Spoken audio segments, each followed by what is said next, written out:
सरकार काम आणि 10 वर्षे थांब अशीच काहीशी अवस्था कुडाळ तालुक्यातील नारूर येथील पीडित शेतकरी मधुकर तेरसे यांची झाली आहे।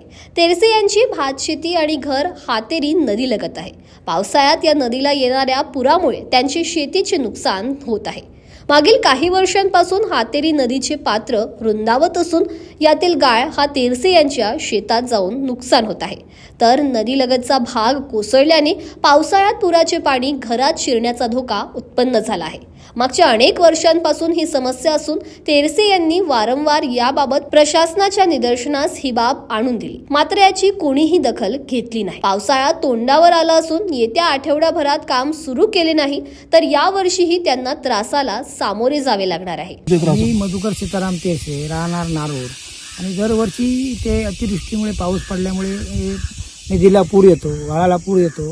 ही हातेरी नदी आहे, त्याच्यामुळे कसं कधीतरी ढगफुटी होते। त्याच्यामुळे गेली 2 वर्षे माझ्या व्हाळाचं हे प्रकरण असं आलं, त्याच्यामुळे शेतीचं नुकसान होणार आणि काही दिवस माझ्या घरामध्ये पाणी जाण्याची शक्यता आहे। तरी मी सगळ्यांना मला निवेदन दिले, पाटबंधारे खाते, तहसीलदार, जिल्हाधिकारी, आणि त्याच्यानंतर त्यांनी काय कुठल्याच प्रकारची हालचाल केल्या नाहीमुळे मी पालकमंत्र्यांपर्यंत निवेदन दिलेलं आहे। तरीपर्यंत शासनाने किंवा इतर कोणी जर खाती असतील करणारी त्यांनी गाळ उपसा करावी ही शासनाकडे नम्र विनंती आहे। काय हातेरीचं पाणी पूरस्थिती कुठपर्यंत येते तुमच्या? माझ्या घरापर्यंत पाणी येते, खळ्यापर्यंत पाणी जाते, खळ्या पाणी जाते।